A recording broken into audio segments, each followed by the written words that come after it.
পশ্চিমবঙ্গ রাজ্য সরকারি কর্মচারী ফেডারেশন পূর্ব বর্ধমান জেলা ভাতার ব্লক কমিটির বার্ষিক সম্মেলন অনুষ্ঠিত হয় রবিবার। ভাতার ব্লক অফিস সংলগ্ন সভাকক্ষে এই সম্মেলন অনুষ্ঠিত হয়। এদিন সংগঠনের সদস্যরা বিভিন্ন বিষয় নিয়ে আলোচনা করে। এছাড়াও আগামী দিনে কি কি কর্মসূচি নেওয়া হবে সে বিষয়ে আলোচনা হয়।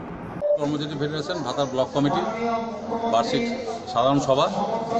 আজকে এই সভায় আমাদের ভাতার ব্লকের বিভিন্ন দপ্তরের সমস্ত কর্মীরা এখানে উপস্থিত হয়েছেন এবং তাদের উপস্থিতিতে সংগঠনের পতাকা উত্তোলন, শহীদবেদিতে স্মৃতিবেদিতে পুষ্পার্ঘ্য নিবেদন করে শ্রদ্ধা নিবেদন এবং আমরা একটা র্যালি করে আমরা আমাদের সম্মেলনের যে কাজ সেই কাজ আমরা শুরু করেছি।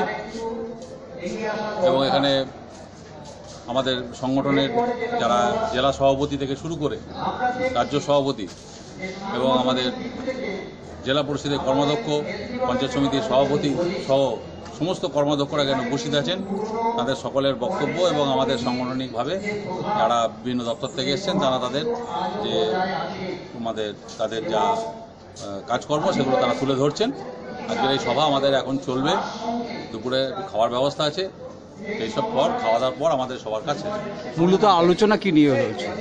আলোচনা আগামী দিন সাংগঠনিকভাবে যে সরকারের যে সমস্ত প্রকল্প সেই প্রকল্পগুলো যাতে সঠিকভাবে আমরা রূপ দিতে পারি এবং সঠিকভাবে আমরা যেন আমাদের কাজকর্মগুলো করতে পারি, নির্দিষ্টভাবে সেই কাজগুলো তুলে ধরতে পারি।